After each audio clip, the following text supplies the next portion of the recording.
The local Asian community has been trying for years to preserve Boston's Chinatown as a home and port of entry for immigrants. In the latest campaign, residents and activists are trying to preserve brick row houses dating from the 19th century as housing supply, but also as a mark of continuity in the face of intense market pressure.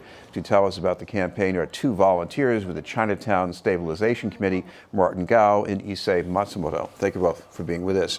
I want to start with Martin. For a long time, Chinatown had been getting picked apart and shrunk down to a smaller size, but there's a lot of new construction. So how does this affect the people who've been calling home in Chinatown recently? So what we've been seeing in Boston Chinatown recently is a trend of real estate investors that are not from the community buying up a lot of property in the area.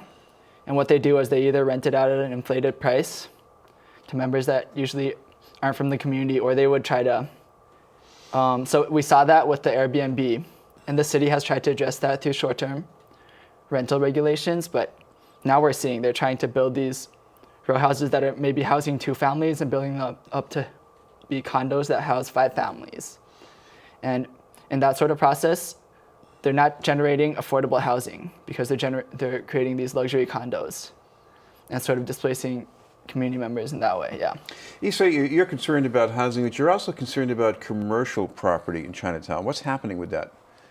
With commercial property, I'm less familiar with commercial property, but you do see these historic row houses, and they are definitely caught in between commercial use. So you'll see a lot of them, parts of them that are being rented out for commercial use naturally are also they tend to have, you can kind of look at the bricks themselves. They have better maintenance, and they are sort of filled with, you see like boba shops and different upscale cafes, but you don't get to hear about the residents who might have lived there previously.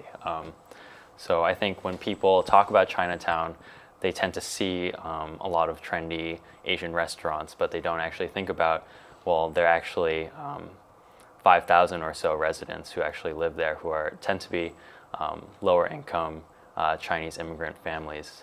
Martin, what has been going on with these residents? What's been happening to them? So what has been happening to the residents? Especially people who've been living in those row houses. Well, we saw that in the case of one of the big focuses of our press conference earlier was talking about a specific investor, Tao Tsai. He's actually based in mainland China, and sort of his investment on 9 Tyler Street, which the rally was right around. 9 Johnny Court. Oh, 9 Johnny Court. Thanks, Issay. We saw that as soon as he bought the property, the residents were displaced from that property through the 2 years that he's been trying to petition the city for a variance to build his building up. So we're seeing in a very direct way, real estate investors are displacing the community. Yeah. Issay, what about some of the city hearings around this? You've been to one, at least, I think, where you saw what was going on with residents and activists. What was that like?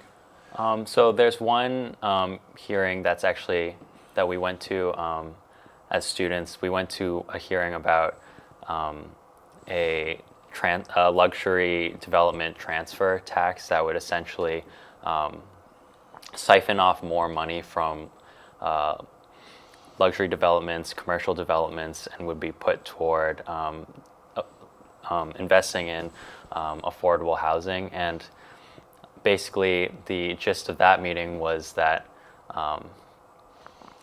the current efforts right now in the city to address Boston's housing crisis have not been addressed creatively enough. They have not been addressed in a way that really captures the magnitude of the crisis. So there are all these sort of provisions that have been sort of stalling or creating opportunities for affordable housing for certain communities, but have not been drastic enough. So that is what's going on in Boston City Hall.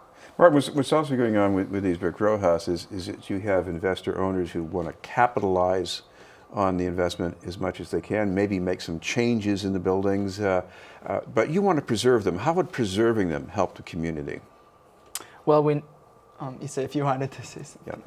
Yeah, so preserving them is about preserving the small local feel of the community and preserving them for generations of low-income Chinese immigrants for the future.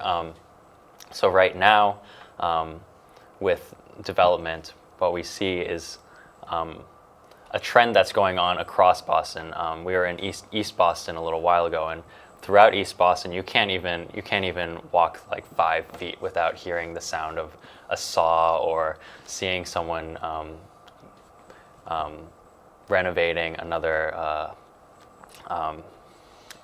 property. There's always more work going on. There's always more work going on, and we talked to a lot of the residents there, and it's similar to what's going on in Chinatown, where you have condoization and then increased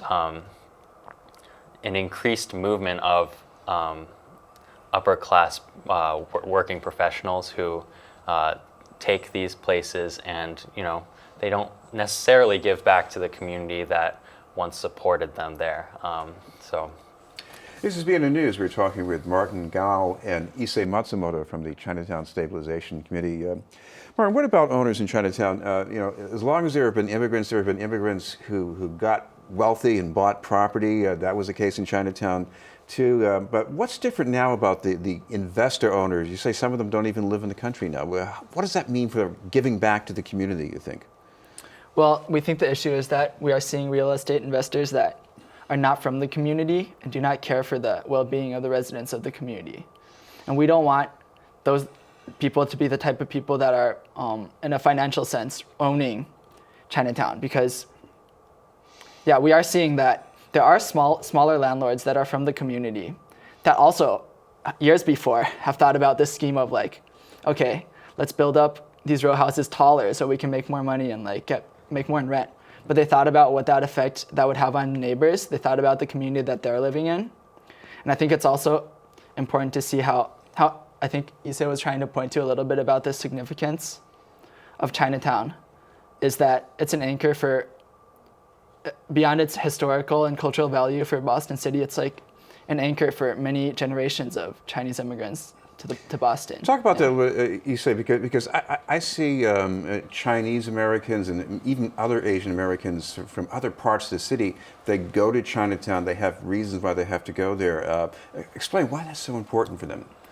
For many who don't have English language as a sort of cultural capital, it's important that they have not only lower prices, but also to be able to interface with fellow country people who have the same language skills in order to have access to basic things like groceries or even haircuts, as we saw with the Yanqi Chen the case hair salon. from the And hair he was salon. faced with displacement, right? Mm-hmm. And he was faced with displacement, and actually his business is in a row house property on Tyler Street that in the floors above, actually, the owner was and continues. We're speculating that the owner continues to rent that out as an Airbnb. So these are very, very troubling circumstances right now. Since for both of you, Chinatown is a new experience. Martin, you grew up in China yourself. Yes. Why did you get involved in this here? I think a lot of it is coming to university and coming to a period of becoming increasingly politically aware. And I think to be in solidarity with fellow Asian Americans and Chinese Americans in the Boston area is an issue of personal responsibility when we see that they're trying to tear communities apart, tear Asian American communities apart in Boston area. I think it's really important to get to know who are the people that are most marginalized, who are the people that are most in need. Yeah. Issay, you grew up in a suburb of Massachusetts. So why did you want to get involved in this? I think it came from a very personal commitment to sort of understanding that my own upbringing came about because of certain types of marginalization happening in Boston right now. And for me, particularly coming from an Asian American experience, I wanted to be able to commit to a community and commit to working with Martin here and other college students in being really part of a history of resistance and activism. Because if we don't, we figured, if we don't as college students work on these issues, then who will? Right. Thank you both very much, Issay Matsumoto and Martin Gao.